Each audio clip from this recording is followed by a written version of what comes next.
Chazak Baruch everyone for making the minyan. Boker Tov. Welcome back, Mr. Azezer. So we are in Siman Taf Ayin He Seif Bet. Shulchan Aruch says, what if you don't have karpas for whatever reason? Karpas, our custom is that we use the celery that we dip in the salt water. Ashkenazim, some of them use carrots, some of them use potato. Anyway, we use celery. So let's say you don't have it for whatever reason. So you're allowed at that point to take the maror, which is the romaine lettuce, and dip it into the salt water. And at that point, you'll make a word Pri Adama, and you'll make the bracha of alachilat maror at that time. And then when it comes to the maror, then you'll actually eat the kazait of maror, but without a bracha. So it's probably not so likely that we don't have the situation, but just an interesting halakha to bring in mind.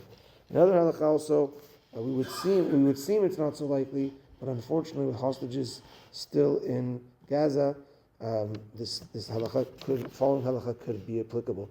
So let's say a person is forced to eat matzah, and it's the night of Pesach. So let's say, for instance, you could imagine a hostage says, "Look, it's our holiday. Please give me matzah, please." And they're going to say, "Yeah, you want matzah? Here," and they stuff matzah down the guy's throat. So in that situation, provided that the hostage, let's say in our example, has in mind it's the night of Pesach, and even though it's difficult, they're stuffing down my throat, but it's the night of Pesach, this is matzah. If he has in mind it's the night of Pesach, you're yotzeh the mitzvah, even if you're being forced. But if, let's say, he thinks that it's a weekday today, let's say it's the night of Pesach, but he thinks it's a weekday, so it's the day before. He doesn't know the time exactly, and the guy's, "Oh, you want matzah on your holiday tomorrow night? It's really that night. You want tomorrow night? Here, I'm going to give it to you right now." And he stuffs it down his throat, but the guy, the hostage, thinks, "Oh, it's not even Pesach today. Why is he stuffing down?" So because he didn't have the kavanah at all for mitzvah, because he thinks it's tomorrow, he does not fulfill. Sure, Hashem's going to give reward, but on paper, he doesn't fulfill the mitzvah in such a situation. We should have known such situations, but that's the situation the Shulchan Aruch brings down. In Siman Taf Ayin Vav, there's a debate as to, can you eat roasted meats, including chicken, on the night of the Starim?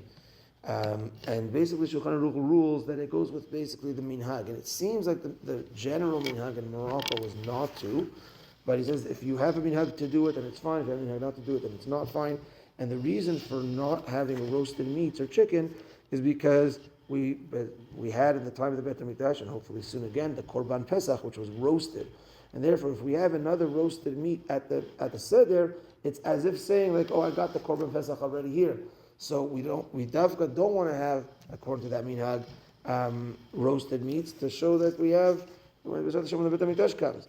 Now we do have the zeroah on the Seder plate. That's usually like a roasted piece, but we don't eat the zeroah. We leave it there on the Seder plate. And lastly, the Ramah brings down. Interesting. I don't think we have this custom. We also have an egg at the Seder plate, but here the Ramah Ashkenazim, it says that some would have a custom to eat an egg at the Seder because there's a connection. Because the night of Pesach is also the night of Tisha B'Av. It's the same night of the week. So I didn't check the calendar, but it seems like the Saturday night would also be this coming Tisha B'Av.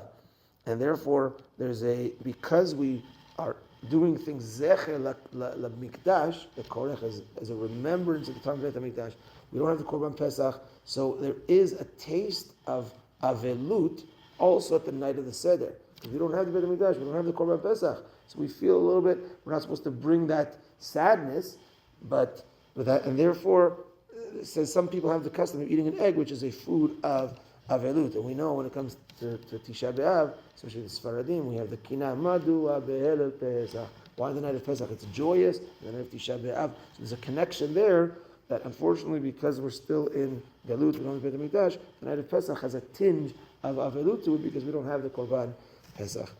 Okay, that's that for today. Mincha tonight at 6:15. Have a good day, everyone. Tana Devei Eliyahu.